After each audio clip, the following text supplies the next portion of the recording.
বাবু তুই কাজে না গিয়ে বলে স্কুলে গেছিস। স্কুলে কেন যাও না? তোমার টিচার আমাকে ফোন করছিল। বন্ধু স্কুলে যাবি না? না রে বন্ধু, আমি স্কুল যাবো না। বাড়ি থেকে স্কুলের ভয়ে পালিয়ে এসে এখানে গেম খেলতে। বন্ধু বাড়ি থেকে তোকে স্কুলে পাঠায় তবুও যাস না। বাড়ি থেকে কাজে পাঠাইছি, আমাকে দিয়ে আমি স্কুলে যাচ্ছি। ঠিক আছে বন্ধু, আমি যাবো না, তুই যা। ঠিক আছে।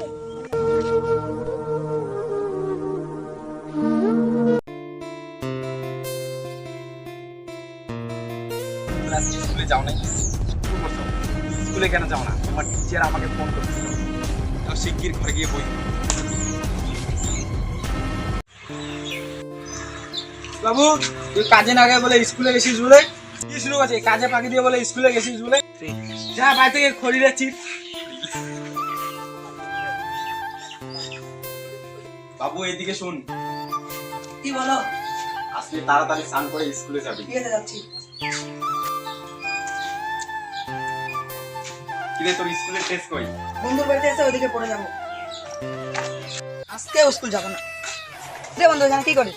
এই তো চল বন্ধু, আজকে আম গাছে ওটা আম খাবো। চল তো।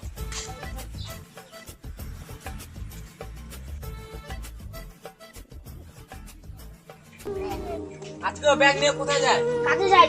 ব্যাগে ব্যাগে কি আছে? খাবার বই পড়ো, আমাদের বই পড়ো। বাড়িতে বই পড়ো না? তোমরা কি বই পড়ো না? না, এই যে লাঠি আছে, যাবো। বই পড়ো।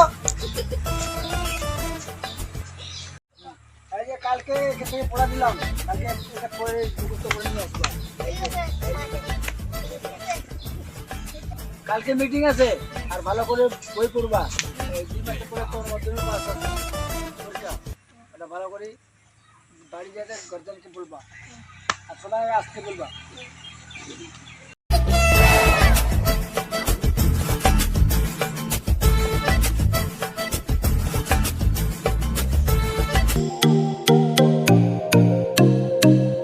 তোমাকে ডাকা হলো কেন?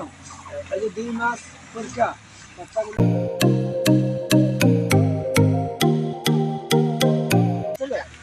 ওর মাথা ভালো আছে, ভালো করে পড়াশোনা করো।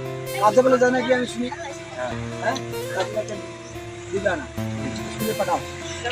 আপনার ছেলে এগুলো কাজটা ভালো করে গাইড দিবেন, পড়াশোনা করবেন। বাস।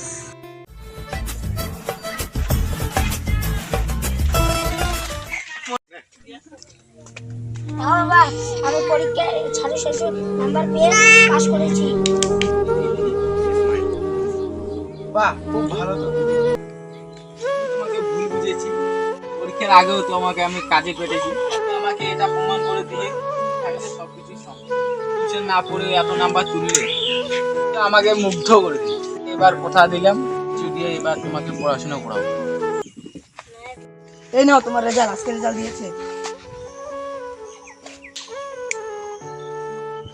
তোর ভালোর জন্য এতগুলো টিউশন দিলাম, এতগুলো তোর পিছনে পয়সা খরচা করলাম, তার পরিণতি এই। আজকে বুঝতে পারলাম জবরদস্তি করে কোনো কাজ হয় না। ওকে আর আজকে থেকে জবরদস্তি করবো না, তোর যা ইচ্ছা তাই কর।